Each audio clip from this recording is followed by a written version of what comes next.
All right, and we're live as we are finishing up our writing on the Doctor Doom skit.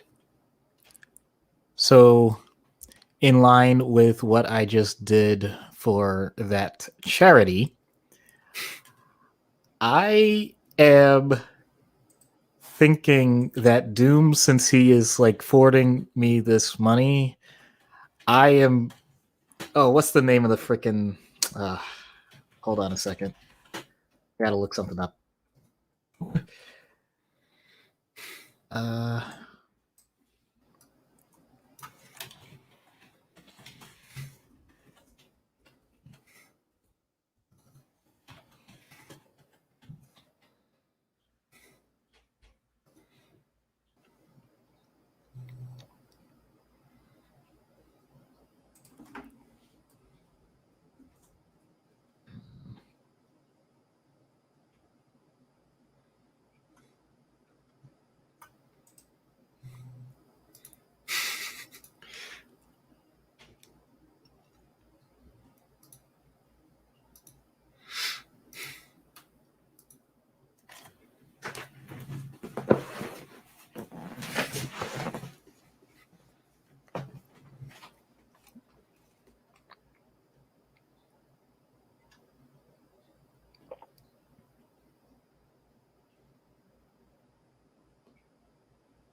oh Lord.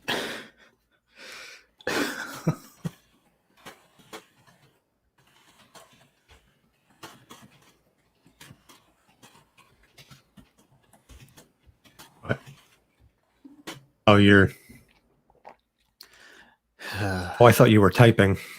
No, I had to look something up because first of all, I never take advances of payment for anything when it comes to services because I don't think that's really the right way to do things. But also, in a situation like Doom, I would never turn something like that down because I want to survive. So I'm trying to think what's the best way to point out that since I have this free will, that I should donate it to something that's going to piss him off. So my original thought was the Future Foundation, only because it was the brainchild of Reed Richards, but he isn't really as involved as things started to progress. So I don't know if that would, if that would get him riled up enough.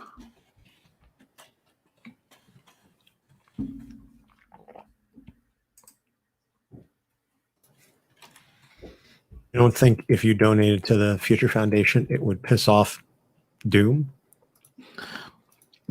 I didn't say it wouldn't piss him off. I wasn't sure if it would piss him off enough. He's actually helped them at one point. Once again, the whole, survival is way more important than, pedagogy. So, what was it? Maybe it was during the incursions. I'm trying to remember, but they basically had to teleport the Baxter building to like Latveria or something and work on something together. That's why I am really messing this up only because I'm not a huge Fantastic Four fan, so I don't read it nearly as often. But the bits and pieces that I do get, I think sometimes I'm like, I can see why people are into this. I'm just not. I do enjoy the Fantastic Four, and I have read the majority of the last several runs. Okay. But I don't recall that offhand. I think I started with the. Well, because it definitely wasn't a Fantastic Four story. It was, like I said, it had more to do with like just the whole 616 universe as a whole during the incursion. So it was more like, hey, I wonder how different segments of people are dealing with this stuff. And in this case, it was, hey, if we can create a vessel that survives all of this, then we'll figure everything else out later. And I definitely know the Future Foundation was involved in that part. So,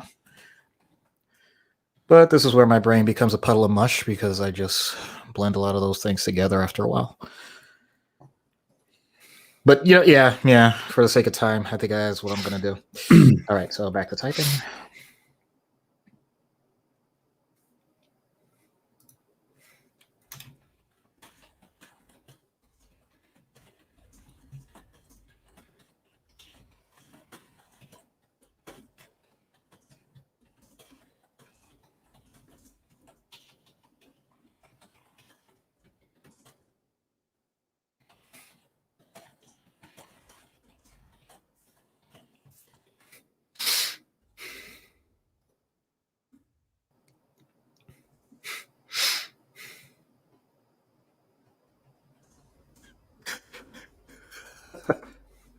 Another phrase that probably should be said more because it out of context it makes no sense. Do not challenge the benevolence of doom. Love it. Love it. You love to see it.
I mean, he's been in so many things. It's hard to nail down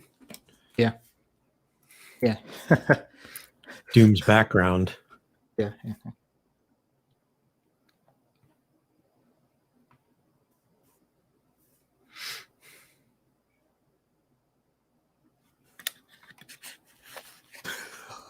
I'm just going. I don't know why I'm doing this. I'm just. It's been a long day.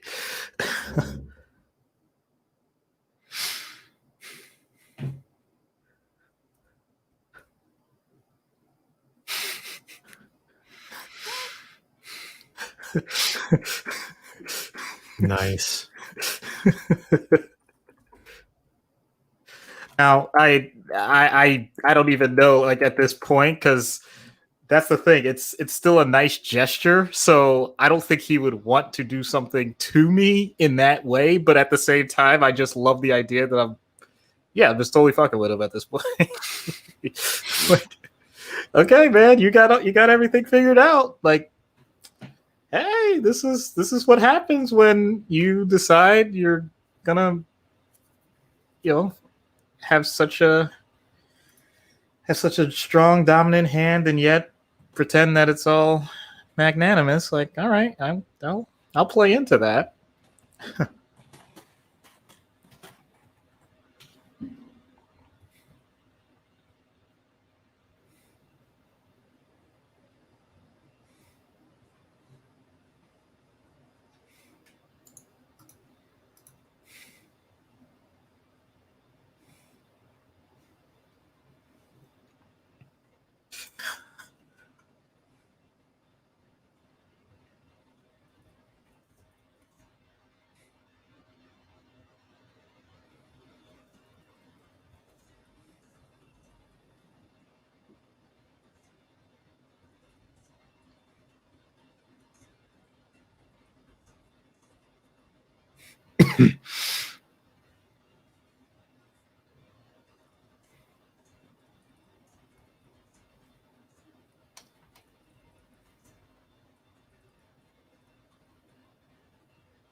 Ooh, this is. Oh wow, this is weaving together way smoother than I initially thought. Uh,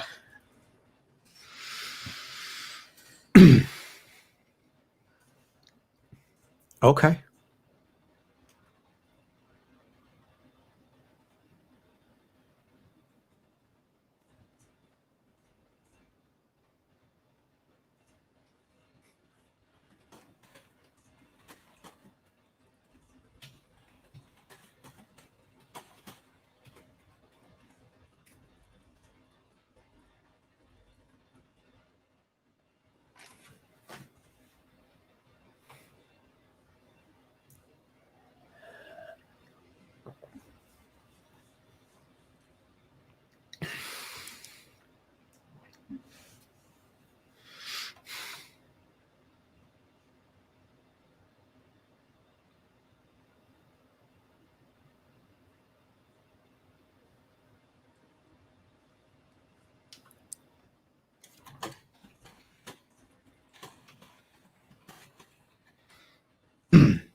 What is wrong with me?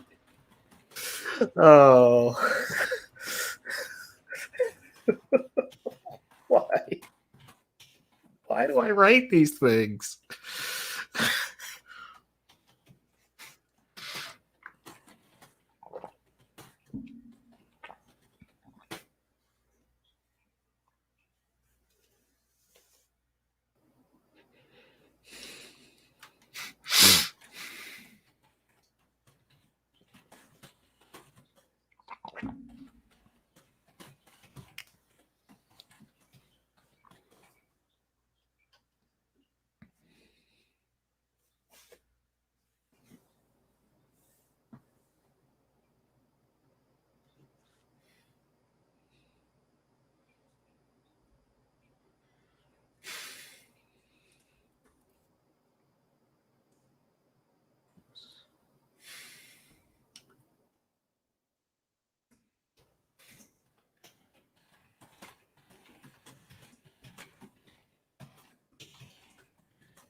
For anybody that checks out this stream later, sorry for all the dead air, but both of us are typing away. Just to explain, I'm finishing up parts of the skit with Doom, where it is as over the top and hammy as you would expect. And to be honest, this is one of those rare times where a person has an ego so large that it's really obvious how to play that. And while in my mind initially I thought it was going to be me getting wrecked, it's more like when you make it this obvious, you can just play the person like a fiddle and then cut the strings.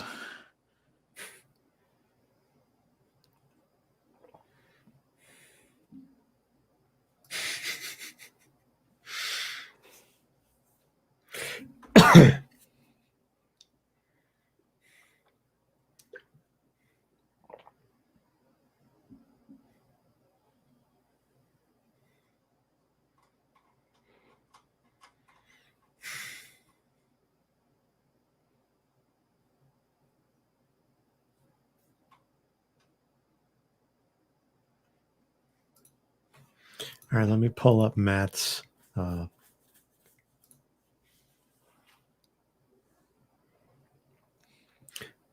Speaking of Matt, he just posted. I love striker versus submission artist matches. Hall's not even putting his hands up. Come on, punch me in the face so I can grab your arm doing it.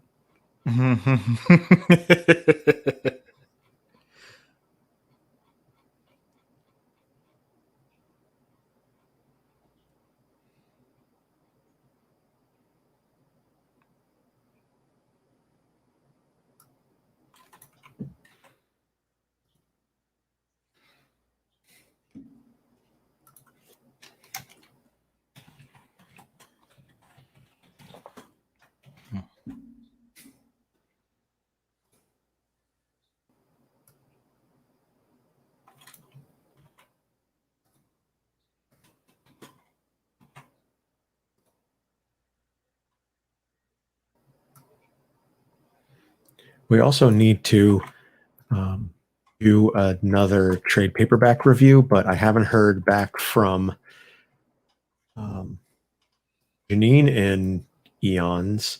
Uh-huh. Meanwhile, I know Matt has Welcome Back Frank lined up. That's the one he wants to talk about, so we may just end up doing that. Okay. Next, because in a minute since we've done one. Yep.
All right. What's up, guys? Matt got you in one window and UFC 264 in the other. Nice. Good for you, man. Good Where for you're you. watching your striker versus submission artist match. I didn't get a chance to watch. I haven't watched your betting videos in a while, so I haven't. I don't have Whoa, any he has money on. betting video. He has betting videos. Oh yeah, every day he handicaps all manner Yo, of sports things. He's been doing it for a couple weeks now. nice. Yeah, baseball, basketball. He was doing hockey. All right, all right. I don't know if he has any recommendations for the fight, but all right. or Well, the card. I mean, I was gonna say, yeah. Who's he got in McGregor and Poirier then? I see you said the striker won. Score one for the good guys. No, that's not fair. That's not fair. I love all styles.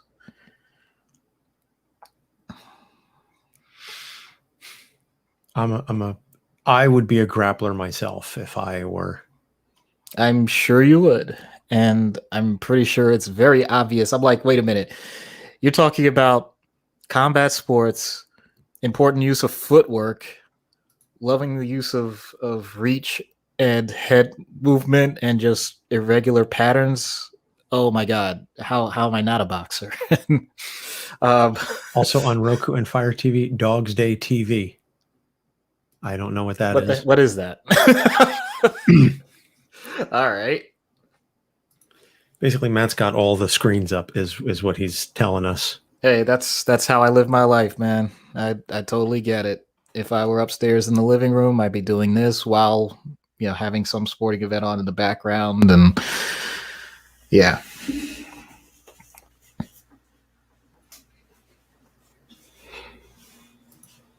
All right. Wait a second. Let's see. Audio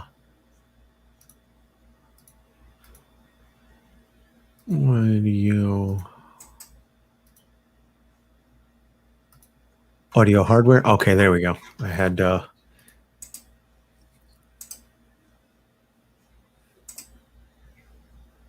Oh, that's where you'll find my daily betting videos. Dog's Day TV. Okay. Oh, okay. Good to know. All right, I've got Audition up and running.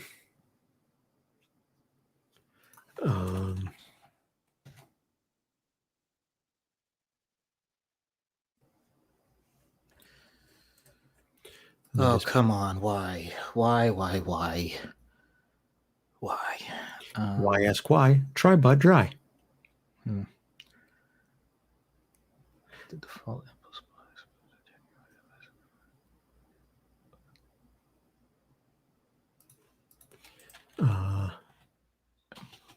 default microphone, the speaker. Yes.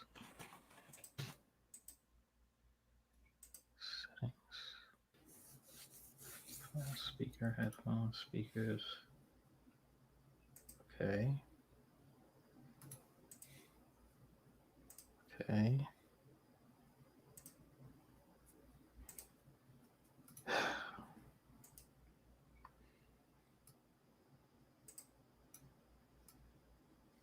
Recording microphone, Yeti. Having more tech issues?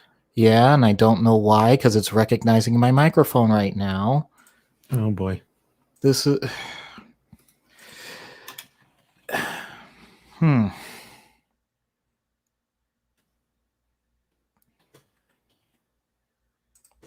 It's a little ridiculous.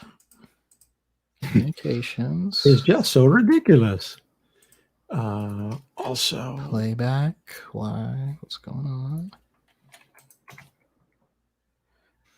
Okay. Yes, I heard that. Okay.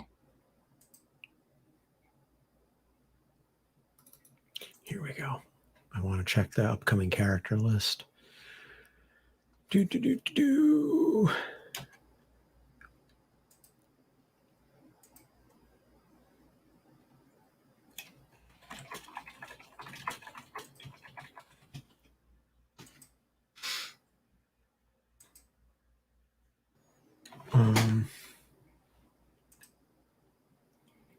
Okay.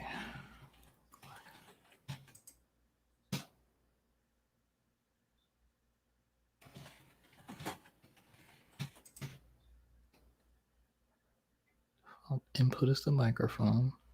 Default output is the speaker/headphones. Okay. Let's try this again. Okay. Please. Pretty please with sugar on top. Let's see how this sounds. Okay, let's play that back.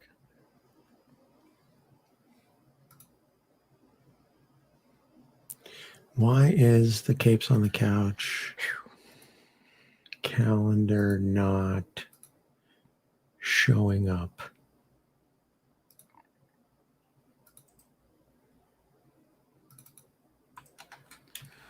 Okay, so right now I think we're okay.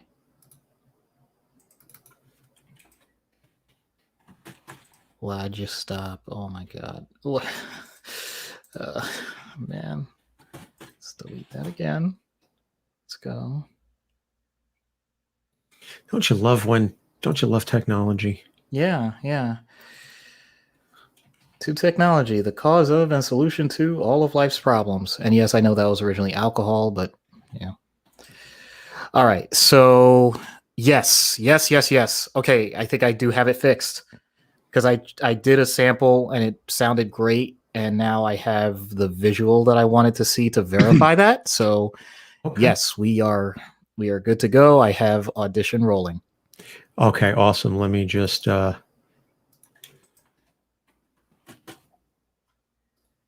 I'm putting together the list of next couple characters.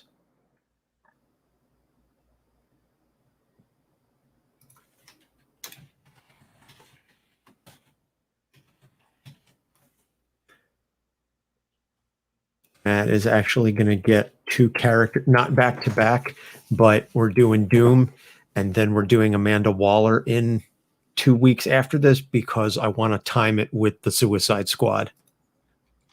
Okay. Because I had pushed back, Waller a little bit originally because I wanted to time it with the Suicide Squad, and so that's when it happens to come out. But it also happens to be 2 weeks after Doctor Doom. Got it. C'est la vie. Lovey.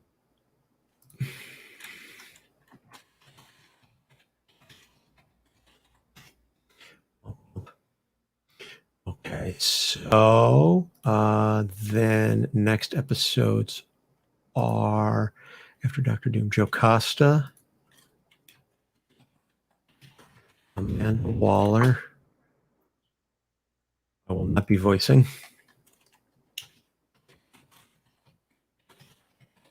And 5 from the Umbrella Academy. Okay. Let's see. I just want to make sure I got everything else set.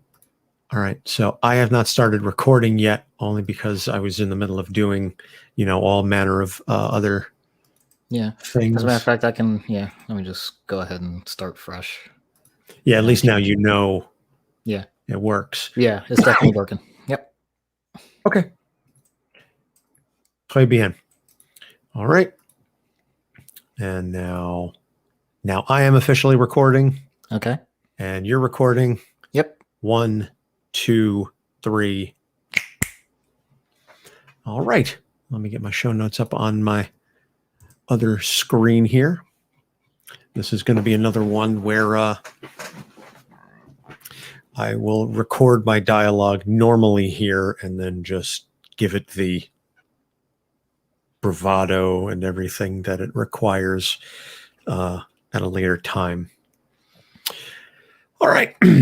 Let's do this in 3, 2. Hello and welcome to Capes on the Couch for Come Get Counseling. I'm Anthony Sitko. And I'm Dr. Issues. This is issue number 127, and we are finally getting around to a character that has been on our master list since over 3 years ago when Doc and I first came up with the list of all of the characters, like the really blatantly obvious characters that definitely had a whole host of psychological issues and ones that we could absolutely go in depth on.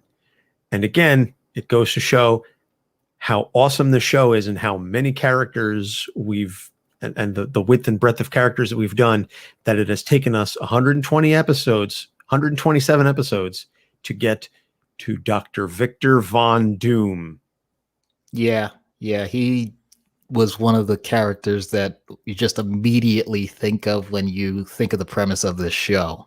So no, that was not an intentional teaser to keep him this long, but I'm so excited for this. This is going to be a hell of an episode. So thank you, Matt, for the suggestion. And Matt, as always, has written a soliloquy explaining his selection, and we'll get to that momentarily. I'm really going to blow through the background as much as I can, as expedited as I can, and I know I'm still going to miss 90% of it. But Dr. Doom, created by the legends Stan Lee and Jack Kirby in Fantastic Four #5, July 1962. Victor Von Doom was born to Romani parents. His mother was killed by Mephisto when he was young, and he grew up studying mysticism and technology in an effort to bring her back. He eventually went to Empire State University, where he encountered Reed Richards. While building a machine to communicate with the dead, specifically to talk to his mother, Reed corrected his math, but Victor's ego refused to let him make the necessary corrections, and the machine exploded, scarring him permanently. Side note, we find out years later, like decades later, in real time, of course, that Ben Grimm actually messed with the machine because he was so annoyed at Victor's ego, and Ben, being Reed's close friend, didn't care for the back and forth that Victor and Reed were going through. So Ben basically sabotaged the machine in an effort to say, haha, I'll show you, and carried the guilt with him for decades. So he fled, and he eventually encountered some monks and decided to create a suit of armor, including a mask to cover the scar. Unfortunately, he put it on his face before it had sufficiently cooled, which burned him further and then fused itself to his skin. He spent the next several years seeking vengeance on the Fantastic Four in various ways, but he always ended up defeated by Reed's genius and or the combined effort of the team. He began battling other Marvel heroes, and during the original Secret Wars event managed to obtain the power of the Beyonder, although he wasn't able to maintain it. He does assist the Fantastic Four when Sue is pregnant with her second child, because Johnny Storm goes to him for help, knowing that he won't pass up the chance to one-up Reed and succeed where Richards failed. And his help does succeed, and all he asks is that the child be named Valeria after a former love of his. And he and Valeria end up having a very touching and interesting relationship. She calls him Uncle Victor, and he really does sincerely dote on the child. He also occasionally works alongside Namor the Submariner, including as part of the Cabal. They have an odd collaboration / friendship. I'm not trying to sound like Mortal Kombat. Friendship, but that's kind of what it is. You're like, friendship? Really? Those two? But they do have a surprising amount in common. And Namor's another character that we have not yet done on the show. We could do an hour and a half on Namor. So after another battle with Reed, he begins losing his mental capacity, and Valeria helps restore his mind in exchange for his assistance, and he actually joins the Future Foundation to help defeat the Council of Reeds, which is a group of Reed Richards from alternate universes that all share Reed's genius, but not his empathy and conscience. So during the second Secret Wars event, he usurps the power of the Beyonder again and becomes God Emperor Doom. His ability, coupled with that of the Molecule Man, who we did an episode on, creates a brand new universe where the members of the Fantastic Four are serving him in various ways. Sue is his wife.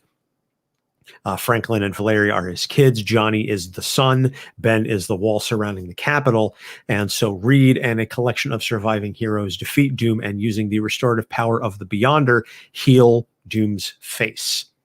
Rather than using the power for destructive purposes, Reed says, we're going to do something good with this, and I'm going to heal Doom's face. So he ends up in this situation where he's trying to repent for all of the bad things that he's done. And so after Tony Stark's defeat in Civil War II, Doom actually takes over as the new Iron Man. And he serves heroically for a time until he ends up attacked by the Hood, where he gets burned yet again. This is to say nothing, by the way, of his pseudo-son Christoph and his control over Latveria, where he does serve as the head of state and essentially utilizes that fact and the diplomatic immunity therein to prevent any major retaliation upon him, because he basically goes to the United Nations and all the governments of the world and says any attack on any Latverian period will be met with a swift and thorough response from me personally. So Latveria is essentially left alone because nobody wants to incur the wrath of Doom. You would think then that a egomaniacal despot like Doom would rule over his country with an authoritarian hand, and you would end up with a situation not unlike North Korea, but yet Latverians are very, very well off. Doom sincerely and honestly cares for all of his people and has provided them with all the comforts of home. No Latverian wants for anything ever. And so it's this whole notion, and we're going to get into that in the issues as well as when I read Matt's description in a second, but it's this idea that Doom uses Latveria as his example to the world of what everything could be like if only you would serve under me. So Matt, as I said, as always, writes a wonderful description and this beautiful write-up. And so I always like to read them because he does a better job of explaining things than we ever could, and B, just because he's just that damn good with words. The two traits that have defined his character for 60 years, the narcissistic personality disorder to end all narcissistic personality disorders, and the mother fixation to end all mother fixations, both just amped up to 11 and beyond. But he certainly makes it work, doesn't he? You honestly can't tell me if you drop the comic book version of Doom into the real world, not only would he not be out of place among the pack of sideshow clowns who have been running the world since the fall of communism, not touching anything over the last several, especially the last presidential administration, but he'd be among the most revered leaders in the world for his effectiveness in providing for his citizens. That certainly wasn't the case. And I wonder if it's the rare instance of a narcissistic personality disorder being used for good. Latverians canonically have a first world standard of living, universal education, free healthcare, little to no pollution, no crime to speak of, and an economy that's as thriving as a country subject to constant embargoes from the United States can be. Moreover, every single one of his citizens matters to him, the same as if they were extensions of himself, which, let's face it, is probably how he views them. If you're a farmer with a crop blight problem, Doom will personally come to your farm, figure out what's causing it, eradicate it, and supply you with a new proprietary, super effective soil nutrient solution he devised in the shower that morning. If you leave the country, there's literally nowhere you can't go to and come back from safely. The Latvian passport is just a card that says, admit this person into your country or suffer the wrath of Doom. It's never once been questioned. If you harm even a single hair on a Latvian citizen's head, Doom will personally track you across the entire universe, through time, or across dimensions, and force you to make restitution. Now, obviously, he does this because it's an affront to his unquenchable ego for everything in his country to not be the greatest in all creation. But, and this might be delving into the poli-sci angle a bit, in 2021, would anyone really care why he did it? His country is fed, clothed, housed, educated, productive, and healthy. Yes, he wants to conquer the world and really everything beyond it, but we'll start with the world. But it's because he genuinely believes that humanity is being deprived of the benefits they would have under his magnanimous rule, and I'm sure it legitimately breaks his heart. As a psychologist, how would you even start getting through to him? What kind of circumstances would you need? He's got to be one of the toughest nuts to crack in any comic book universe. And Matt is absolutely right. At one point, and again, this is going into the comics, he encountered the Panther God, Black Panther's God, and he laid his soul bare, and the Panther God revealed that he legitimately wants humanity to thrive in a utopia. that utopia just happens to be one in which all serve doom. And he said numerous times, I have traveled through time. I have seen how all future universes end. He's basically Doctor Strange from Infinity War, minus the, the head shaking like he's having a grand mal seizure. And he's like, the only one in which we survive is the one where I'm in charge of everything. As long as you all serve me, we're good and everything will be fine. So it's the issues then. The first one is ego. And I'm gonna branch this. Okay. Because we have in the show notes, I had ego and vanity as two. They're really kind of very they're similar. Matched. They're essentially matched. It's the ego about his brilliance and the vanity about his appearance. This man's got an ego the size of the planet that he wants to rule over. Yeah. All right. Let's jump into this. This is one of the rare times that a character, while you can understand the unfortunate circumstances of what they've gone through that may have been negative, you know that he had this for so long, even before all the negatives, that I'm sure if you encounter someone like this in your life, you're just you wonder, like, how do you fit in the room, man? Your head must be just gigantic. There's something to be said about confidence and self-esteem when you're going through development as a child and an adolescent and all those things. And I'm sure we've all encountered, and if you're one of these people, that's okay too, but we've all had experiences with people that, as I just said, you wonder how anyone can even stand to be in the same vicinity, because everything has to be about them. And yet, as I've hinted at with other people, there is so much about them that they are willing to fill the space. So it's that classic trope. Well, enough about me. What do you think about me? And they're able to guide whatever circumstance is going on to come back to them so seamlessly that even when you can't stand it, it just means you're being folded into the scenario. You're now one of the antagonists that can't stand that person. And so all of the oxygen is being taken up talking about how you can't stand that person. And even if the person is someone that you wish to get away from, all you do is now think of ways that you can avoid dealing with them, but they now have taken up all of your consciousness. So it becomes a self-fulfilling prophecy. Even if they weren't someone that you think should have all that time and effort dedicated to them, for whatever reason, be it their actual talents or their perception of their own talents, they still manage to take up all that space. It is something that not many people can do on a consistent basis. And the few that do, I hate to say it, but the way at least many Western societies are set up, they get rewarded pretty handsomely if they've done it the right way. If we're talking media, that becomes very obvious. But if we're talking business, if they're not doing something that's criminal, or at least they don't get caught, or they find a way to have enough people that are willing to defend them in court, then they certainly could do well in that.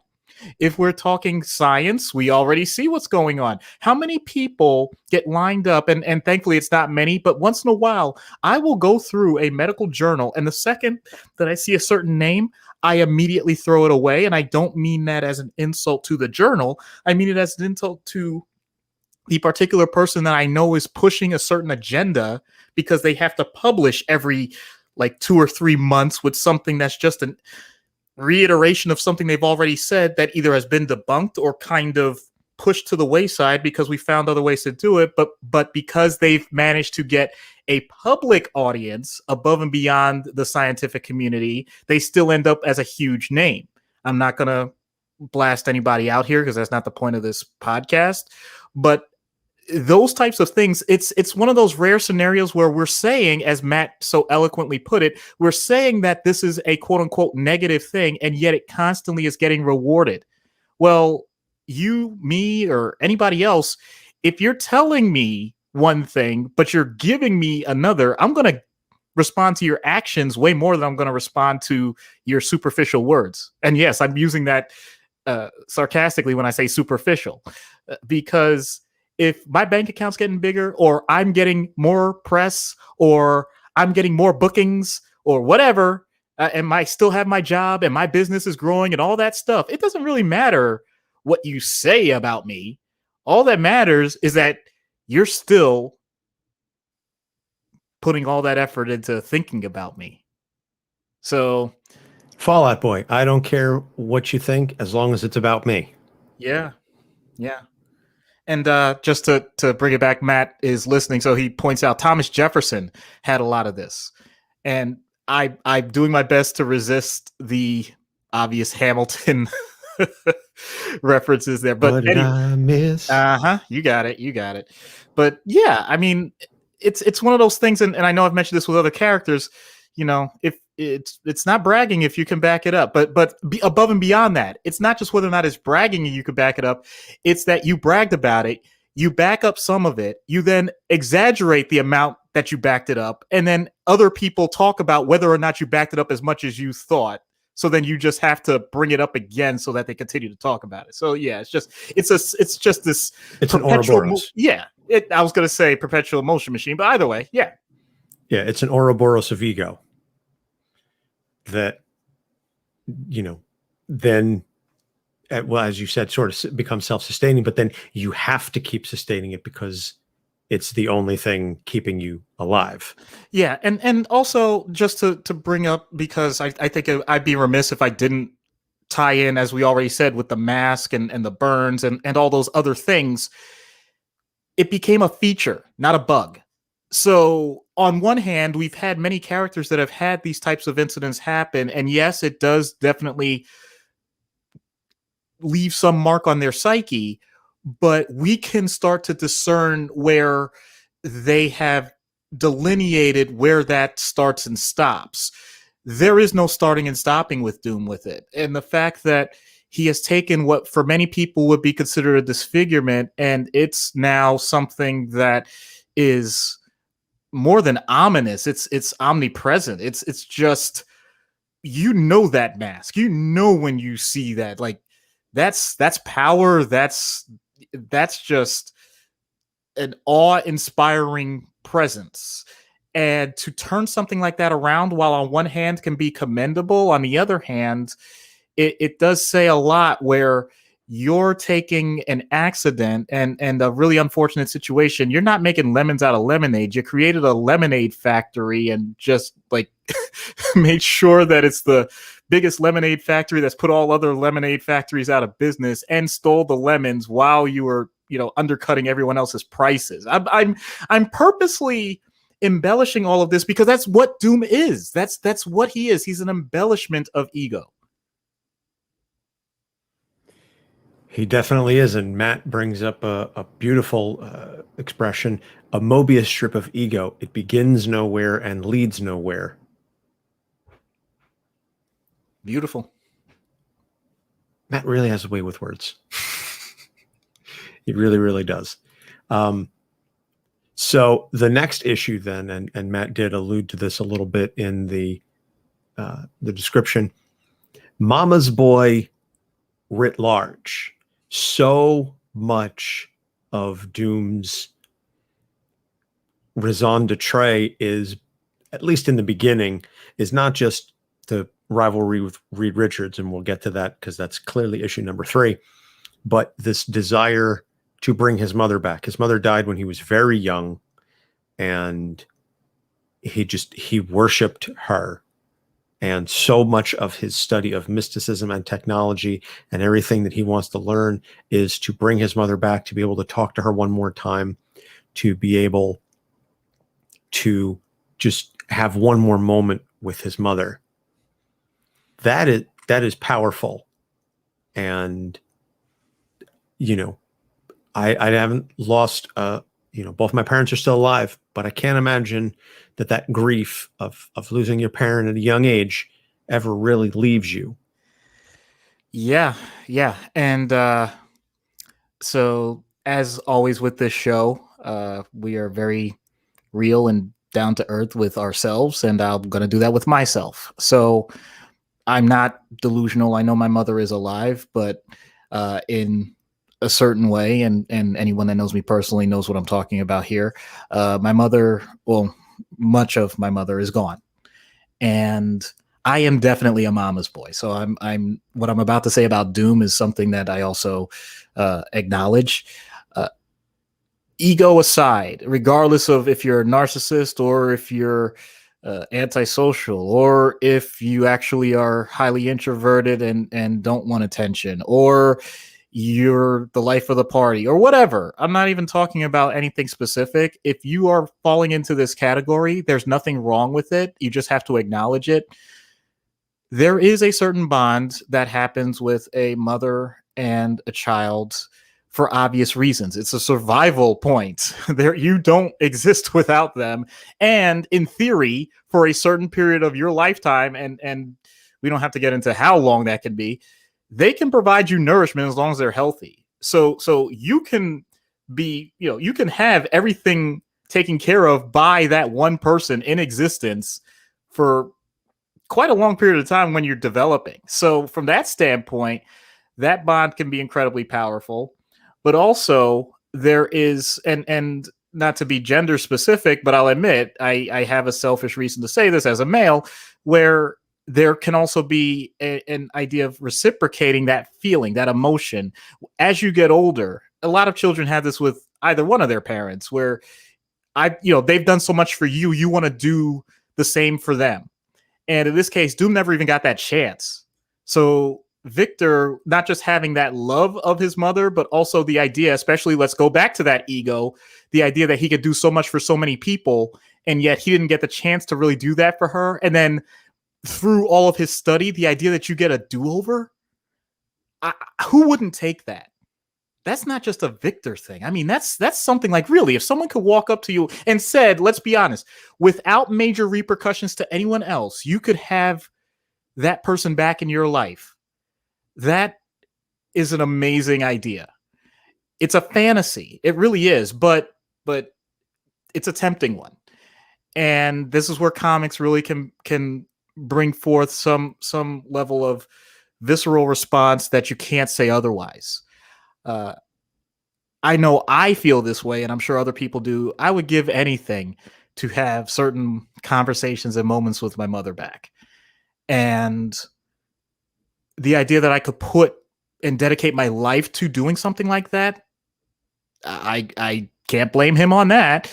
But there's another side to this, regardless of the fantasy of that also can come into play. And that is, I mentioned the protective factor, that can go a negative way too. And this comes up, generically again. This can come up in the schoolyard. Don't you talk about my mama? Don't you dare talk about my mama? And a level of anger and being easily frustrated by people that are attacking family. It doesn't just have to be a mother, but just having a highly reactive emotional formation to external insults, or just even questioning, can lead to people putting themselves in situations that maybe they shouldn't. And a lot of times it means that you become irrational when it comes to certain circumstances.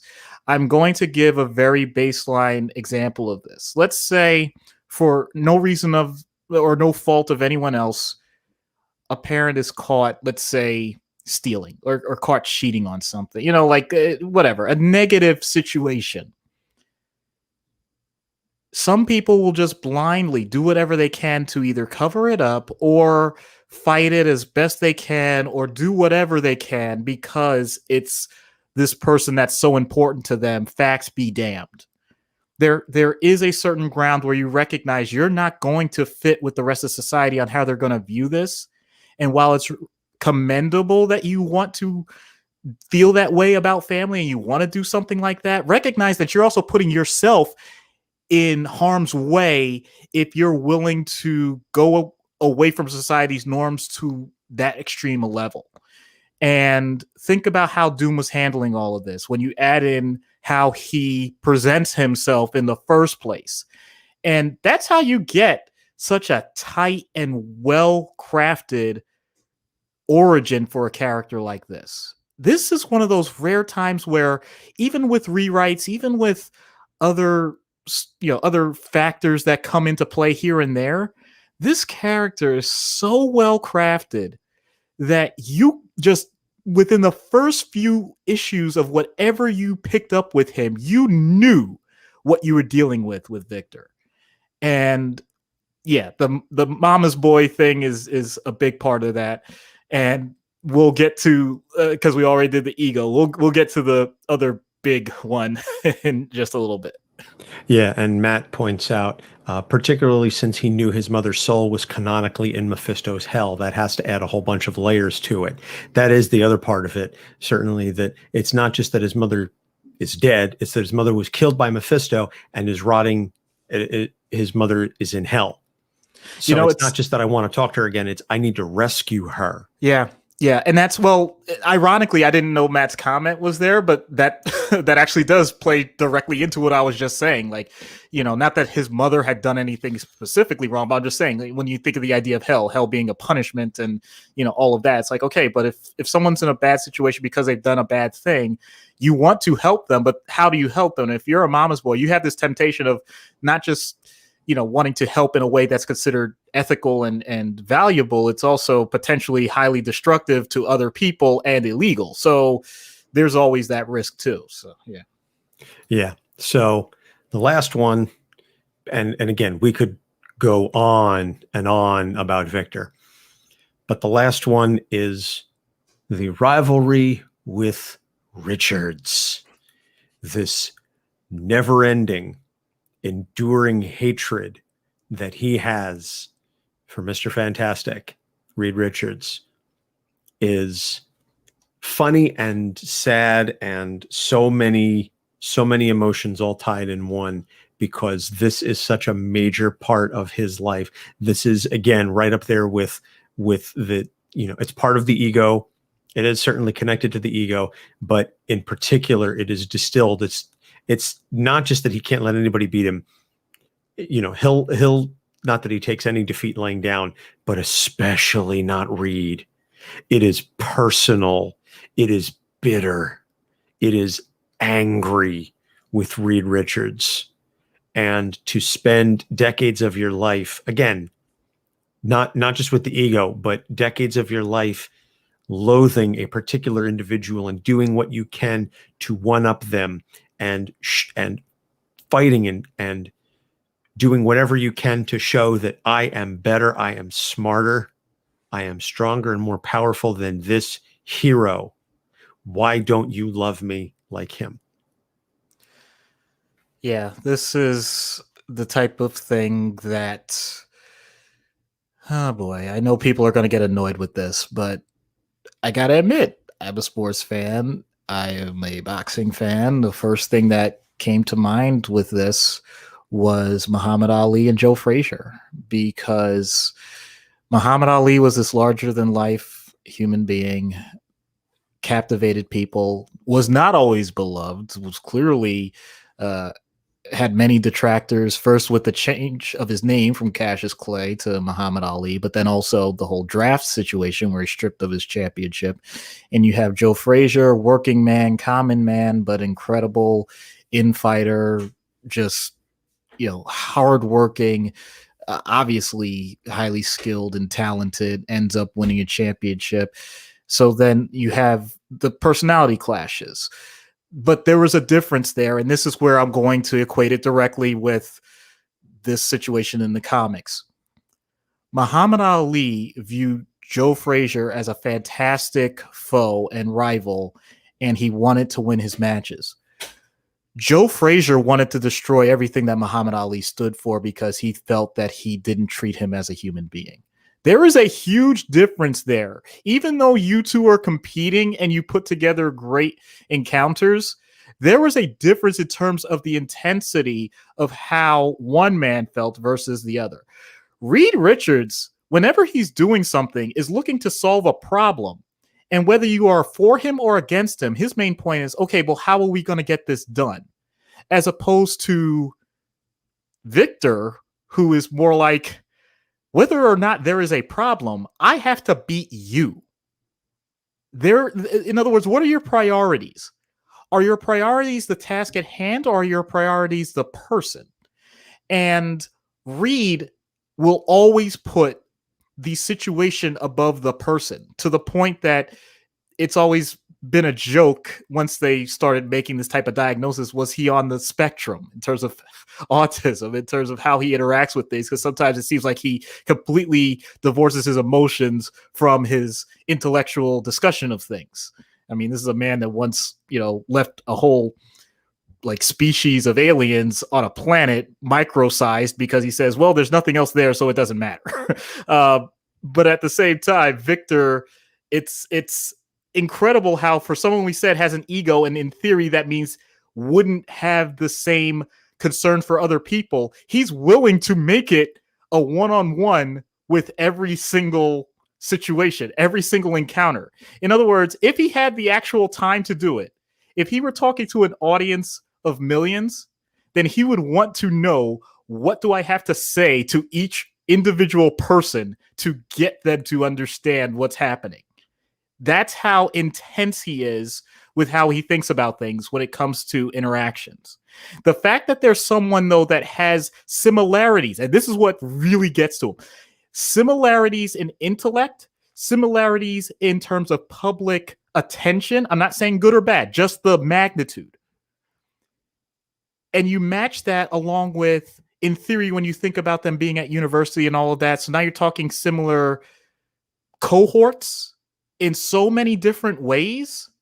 And then, of all things, to bring it back to that Ali Frazier thing, you actually have to have direct personal interactions with this guy and make it productive in something that is important to you, and it went wrong with the most important thing in your life. This isn't a matter of whether or not you hold a grudge. This is a matter of if you ever put another grudge as high as this one, because Victor will hold many grudges forever. That's not the question. The question is, how does he rank them? And if you are worthy of continuing to be in his purview, then may heaven or whatever deity, whatever thing you think exists, may it have mercy on your soul, because he does not let go.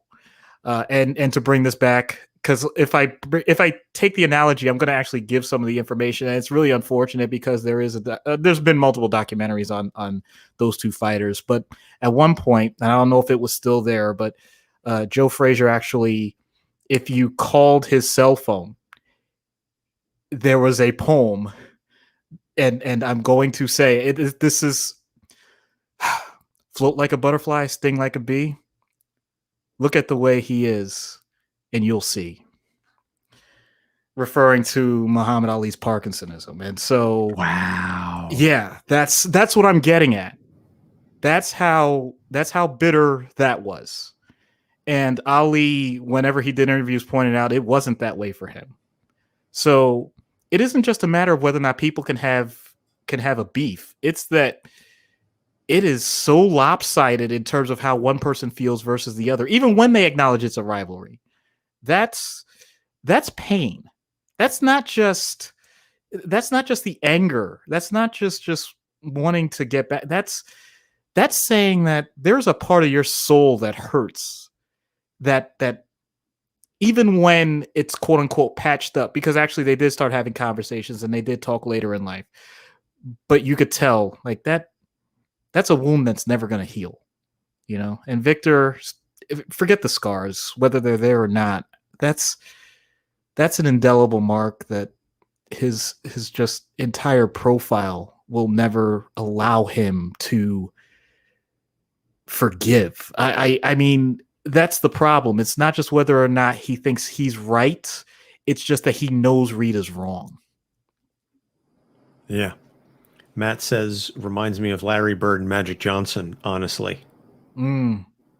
Yeah, and yet, see, that's a great point. That's a great point. They said when they were competing, they felt that way, but even then, there was a bit of a reconciliation later on, to the point that when they did an honorary day, Magic Johnson had a Boston Celtics T-shirt that Larry actually pulled off the whatever he was wearing over it and like revealed it, so as kind of a joke thing. So even then they were able to heal things a little bit, but in the like during the rivalry, holy crap, that's another great example. I would say also Letterman and Leno Great one. Yeah. in terms Yeah. of the vitriol being kind Yeah, of and one-sided. you know what, and that's great because actually, yeah, when you look at in terms of the timeline when they were supposed to, yeah. And also, let's go another realm. Bill Gates and Steve Jobs. Yes. That's I mean, okay, and actually that's probably even a greater example than all of these, and because it's so much closer if you talk about things that we could see in life.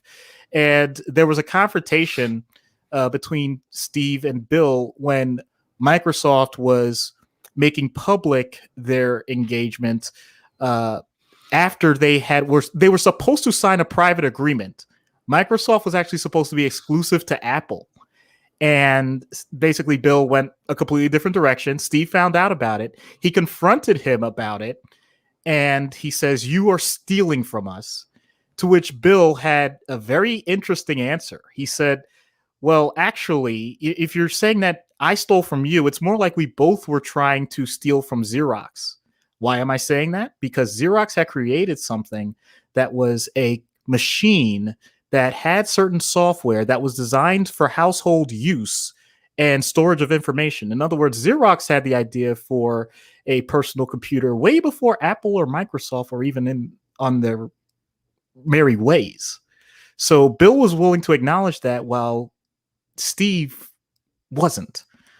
And obviously through the years it's always been that it was always that back and forth, but man, oh man, just things like that. I mean, I'm grateful that I've never been in something like that because I just that's not the way I live my life. But for those of you that if you feel like you're in that scenario, just ask yourself why, and is it truly worth it to you? I'm not saying it's not worth it to have competition. I think competition is amazing, but even when we say rivalry, can we acknowledge that there's a level that goes above and beyond that actually does mental harm? Can we really just say that out loud, please? Please? You get no argument from me. So we're going to take a quick break, and then when we get back, we will get into treatment. So stay tuned. Yeah, thank you, Matt, for all the input. And it's just fascinating. I didn't know exactly where I was going to go with any of these, but the fact that you guys are giving exact examples that I'm like, oh, I actually know some information about these other things. That's really cool. Yeah, I've read a lot, especially on Jobs and Gates. Oh my God. I haven't read a lot on Jobs and Gates, but the Letterman Leno thing, I was like, oh, I know all about that. Yeah. Yeah. And then especially because I remember when the Leno Conan thing happened, and it was like Redux. Yep.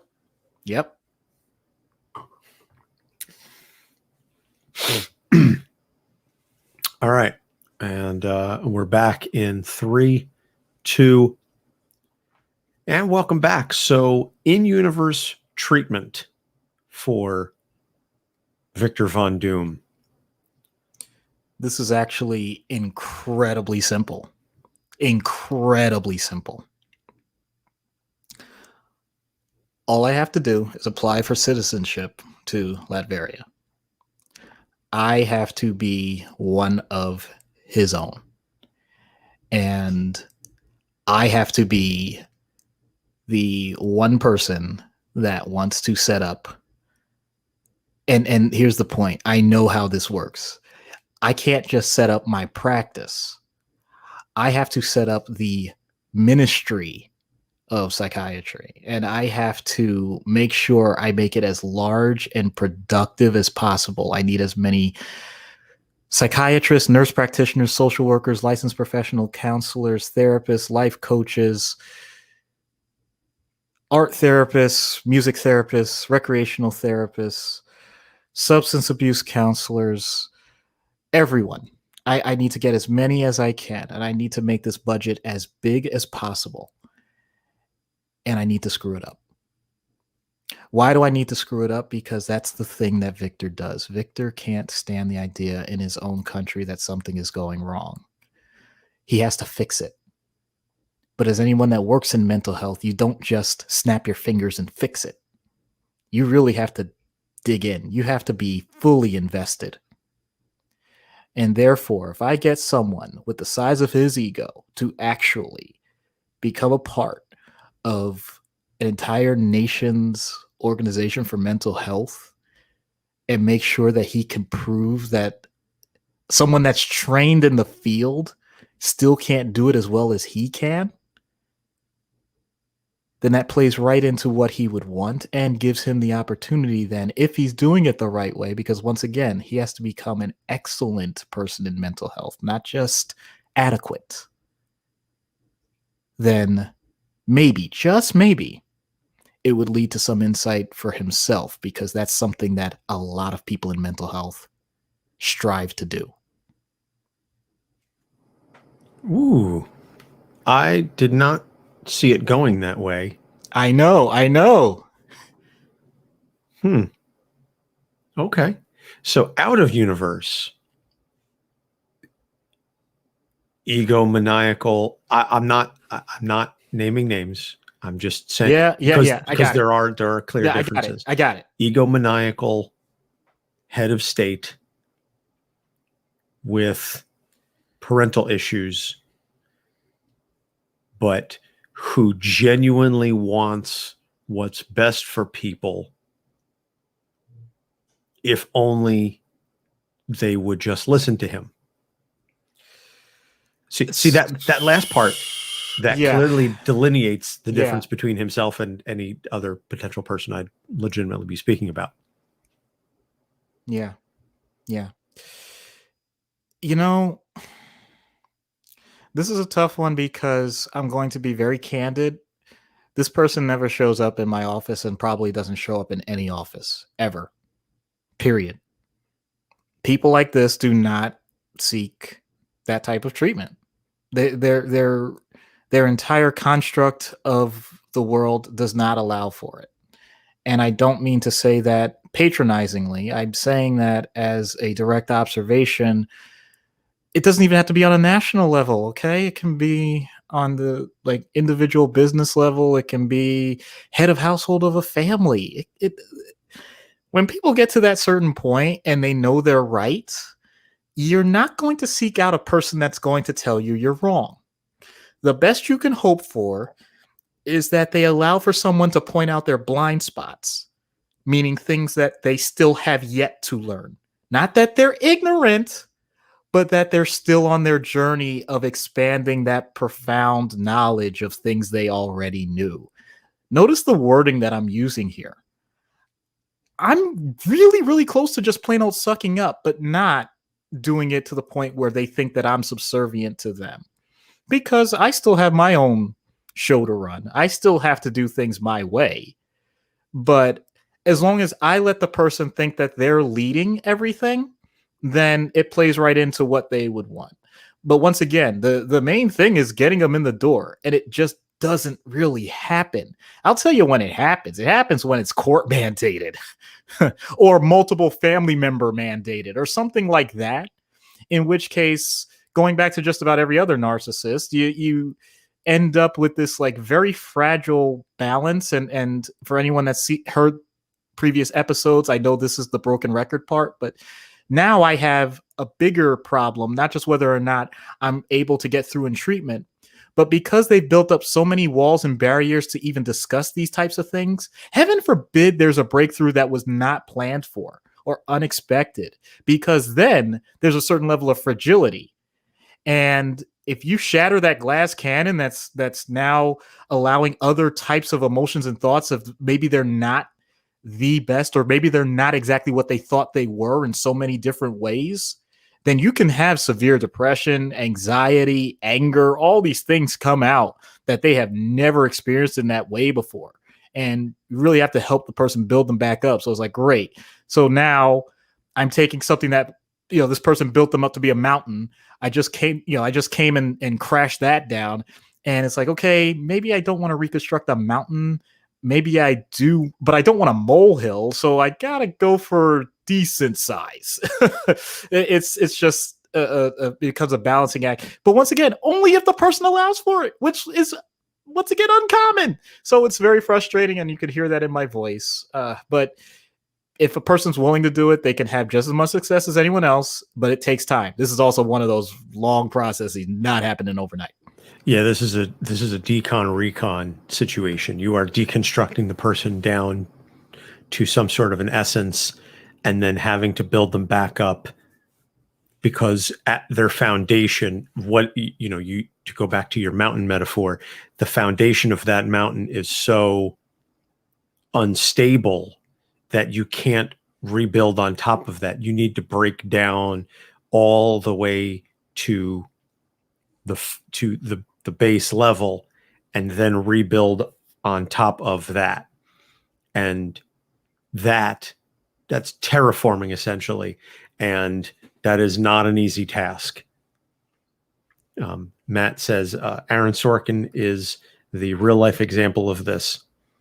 He also approves of your in-universe treatment. Doom the psychologist, he commit himself 1,000% to it. He absolutely would. Oh, yeah. He absolutely would. We're not necessarily going that way with the skit. We are really leaning into the hamminess of this. And so we will see what happens when we get Dr. Doom on Dr. Issues' couch.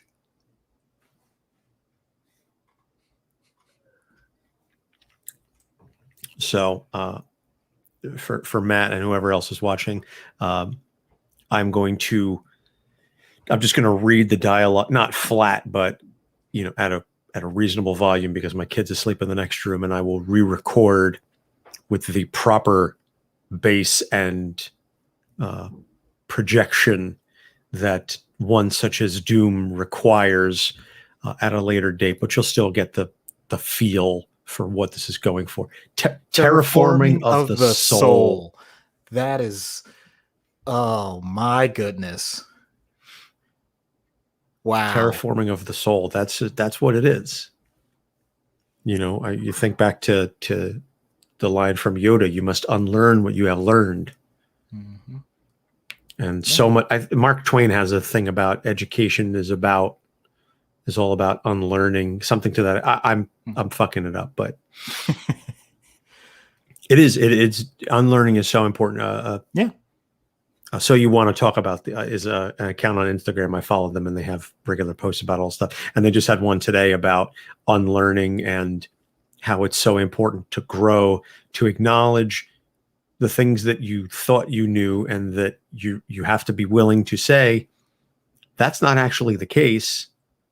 And so whatever I built on top of that foundation, I need to break down, rebuild, relearn what really happened, or what the case actually is, and then build on top of that. So it's a constant. It's more about the constant state of churning through yourself, and constant growth, and makes sense. Constant elevation, cause expansion. I wrap my rums while I cool in my mansion.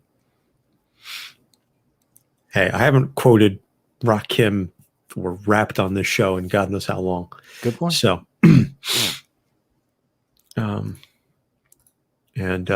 rest in power, Daniel Dumoulin. Yeah. MF Doom. Yeah. Danger Doom was some awesome shit. Yes. The Mask and the Mouse. Mm-hmm. All right. And 3, 2.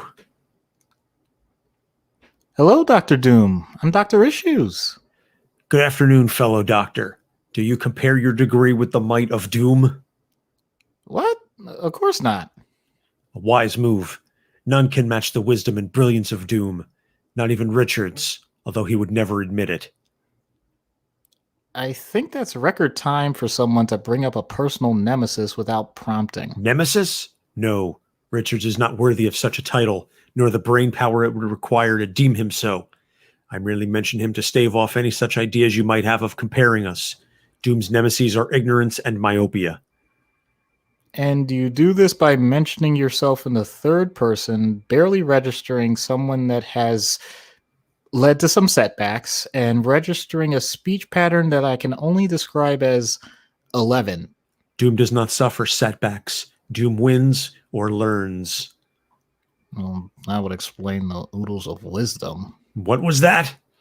Nothing. I wanted to learn from your wisdom then. How have encounters with someone like Richards educated you from an emotional intelligence standpoint? Doom's emotions played little role in the decisions that need to be made. Latverians require a ruler to focus on their well-being, not immature contests, which Doom would win anyway.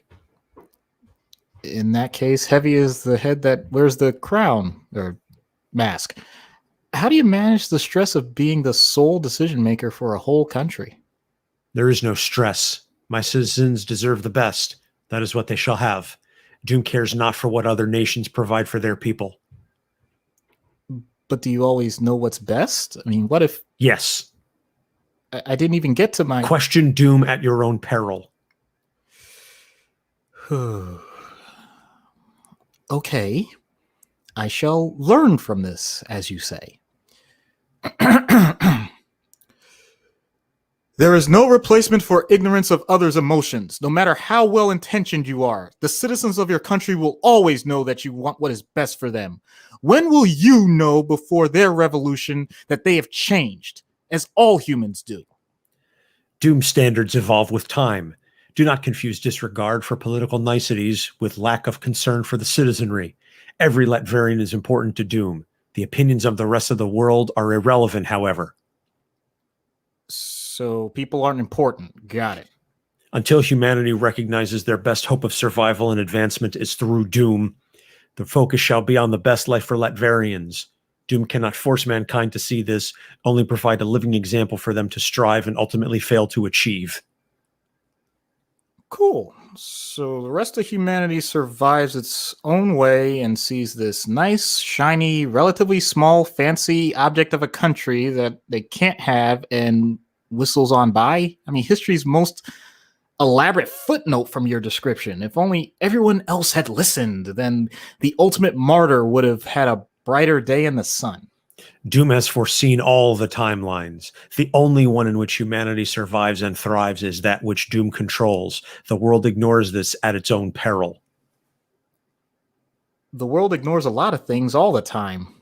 Each person has their own idea of what's most important to them in each moment. What you're asking for is the world to recognize you as the most important thing at some moment. You know, you tell me, based on a 1 in a whatever number of scenarios with a population of billions, each with their own free will, most with no knowledge of the things you speak, and the odds of winning a genetic lottery to be born in the country you rule. For someone with the largest aspirations known on the planet, you really sell yourself short in the marketing department. Doom does not sell anything short. Doom is no mere carnival barker. There is no overstatement or exaggeration involved. Doom merely speaks facts. The world is in grave danger unless fealty is sworn. You speak of Doom's disregard for humanity and free will. It is born of an overwhelming love for humanity above all else that drives Doom. Your continued blindness towards this makes Doom question your credentials. You are even less deserving of your doctorate than Richards. I'm not stupid enough to say that you're wrong in your convictions. I'm providing the perspective of someone who hears these sorts of comments from multiple people with regards to their importance in the world. I know you're wise enough to look at someone else's perspective, so take mine. If multiple people claim they're number one at the same thing and with the same conviction, then how do I discern what's fact versus narcissistic conjecture? I legitimately want your guidance on this.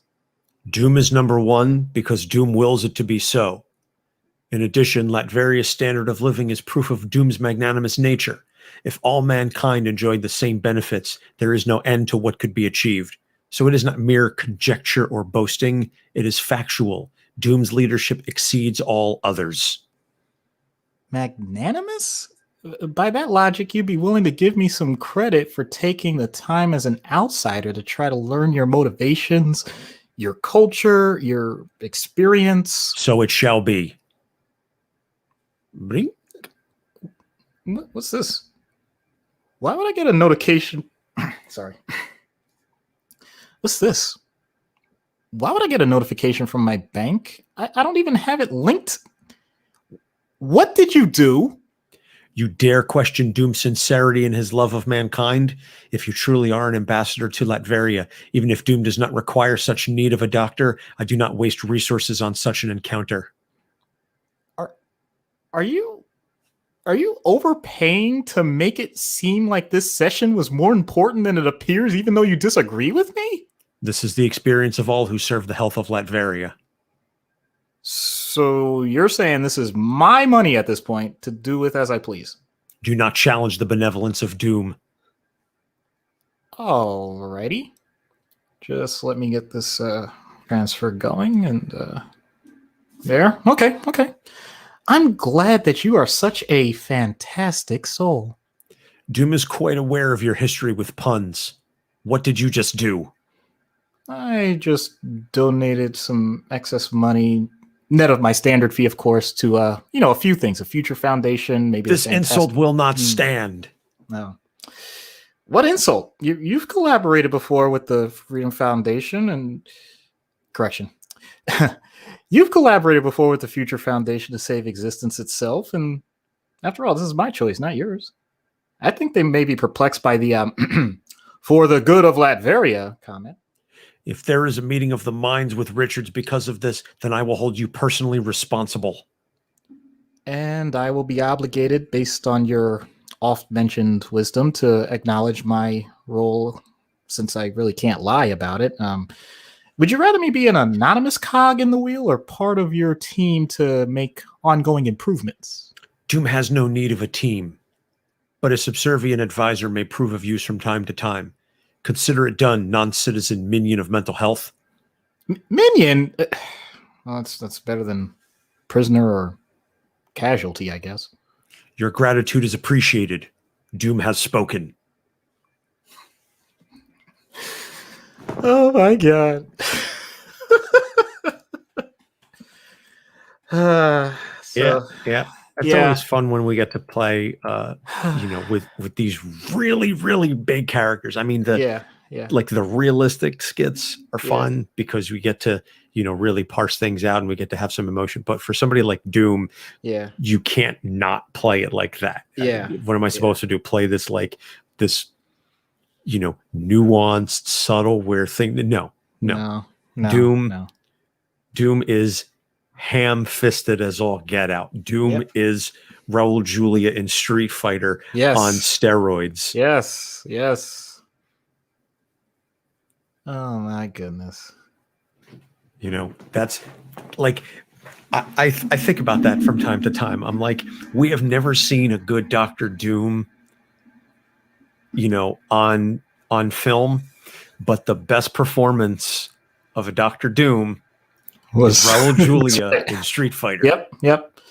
That M. Bison. That is Doctor Doom. Yep. That is, and he was like, I'm gonna die, so fuck it. This is what you get. I am still giving. My favorite scene. Doom is Brian Blessed. Another one, yes. Yeah. But my favorite scene from that movie was Chun-Li confronting him when he said, when she told him about her village being ransacked, and they fought and had him, they had his forces retreat, and he says, that's fascinating. I don't remember a single thing about that. And she's like, what? She's like, when I entered your village, that was the most important day of your life. For me, it was Tuesday. That's right. Which is the name of the TV trope, But for me, it was Tuesday.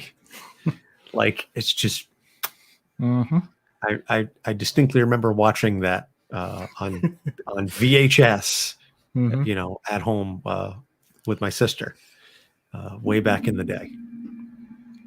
What do we want to go with for recommended reading? By the way, I don't. Oh boy, you would probably know better than I would. Yeah, but there. I mean, gosh, any Fantastic Four run. Honestly, I would say I know, but any of the OG ones. mm-hmm. Or whatever. We'll figure it out. In 3, 2. So you work for Doom now? Think of it as more of a soulful advisor. Okay. Soulful advisor. Recommended reading would be Fantastic Four, the old, like the Stanley, Jack Kirby Fantastic Fours. I would say, any one of them really. Matt points out Doom has been remarkably consistently written over the decades because the character is so pure that you know what you're getting with Doom. Even under Byrne and Englehart, when things shifted a little bit and he was focusing more on mysticism and stuff, there was still the base of the character there. To be honest, and I know we didn't even get into Doom bots or any of that. I know. Well, I was going to say, even if for whatever reason, like if you're more into video games right now, if you play Marvel Ultimate Alliance, I feel like that was just a great way, even though he's not heavy in the game itself until the very end. He runs through the entire story, and it really does justice to his types of aspirations and how he would go about things and what happens when he's defeated. Like, that's as has already been pointed out. Like it's actually very simple to write for him, which is why I don't understand why we have such terrible Fantastic Four movies. Well, we have terrible Fantastic Four movies because Fox had the rights for so long and they were more focused on casting who was popular and in as opposed to who could actually do the job. I don't think Julian McMahon was a terrible actor. No, he wasn't. No. I don't think he was terribly cast. I think it was the material he was given was awful. And we were just talking about on the break that the best performance of Dr. Doom in a film is Raul Julia as M. Bison in Street Fighter. That is the quintessential Dr. Doom. He doesn't have a mask, obviously, but egomaniac in charge of a country. Now, the folks who live in Shadaloo are not nearly as well off as Latverians, but pretty much everything else. And Matt also points out the original Secret Wars is great for recommended reading. That's just a great miniseries in general for all of the reasons. You get the black suit Spider-Man and a whole host of other things. So yeah, go back and read the original Secret Wars.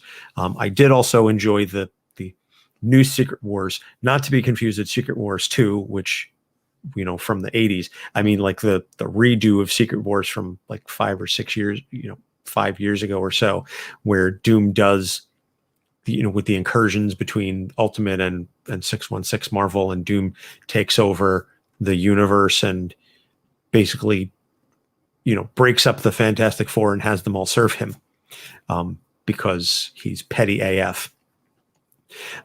So a great review read that we got. A unique concept with a super delivery, a unique take on your favorite superheroes, diving into a side of them you might not often think of right away. Should they be in therapy? Find out by listening to Capes on the Couch. That's a 5-star review from the Good Game Guys. So we appreciate that support as always. And you can leave us a review on Podchaser or Apple Podcast. You can leave us a review on Podchaser or Apple Podcasts. Or anywhere, any platform that allows you to leave a rating and review. And if you email us at Capes on the Couch with a screenshot of that review and your address, we will send you a sticker as a way to say thank you. So upcoming episodes are Jocasta and, sister/wife/daughter of Ultron. I forget. She's connected to Ultron is the takeaway from this. Then Amanda Waller.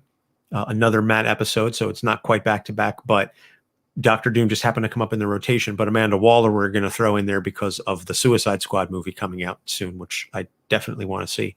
And then 5 from the Umbrella Academy. And if you're a patron, you know that we reviewed volume 1 of the Umbrella Academy way back, several months ago. So definitely go and check that out. And you can, as always, find all of our episodes on our website, capesonthecouch.com.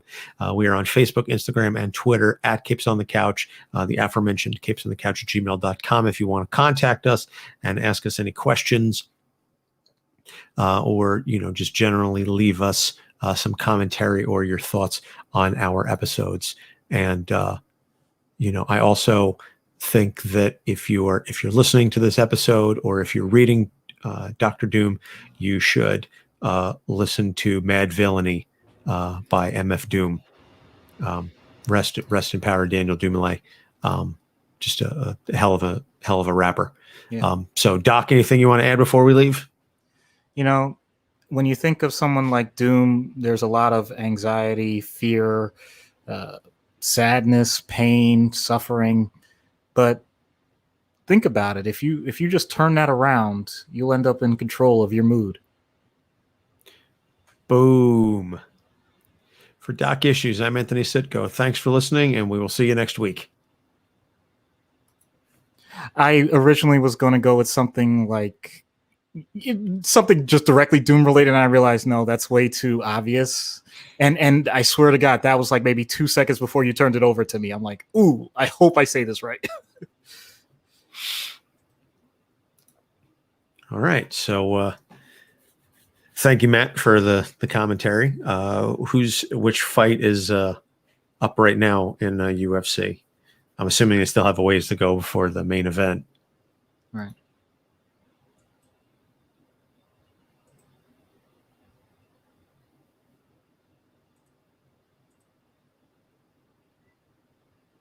But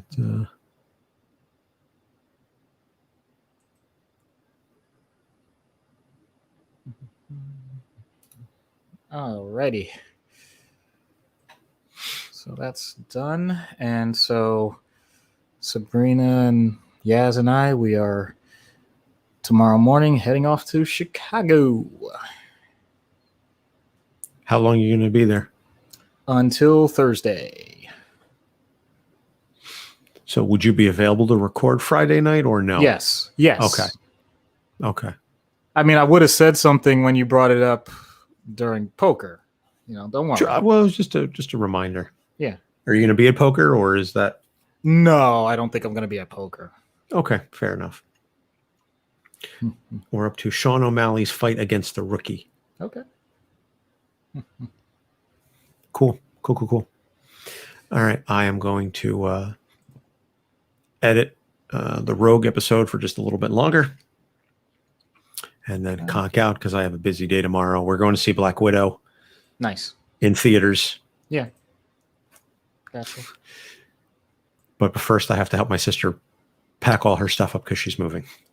Okay, where is she going? First, I'm going to end the broadcast. Yeah. Sorry. Okay, I just realized that. I was like, oh, shit, we're still broadcasting. So, good night, Matt.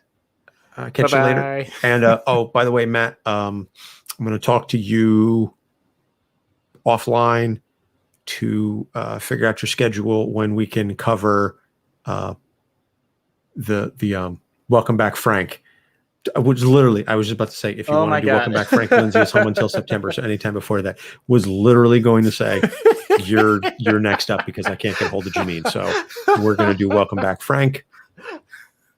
That's cool. Sometime over the next probably 2 weeks, I would say.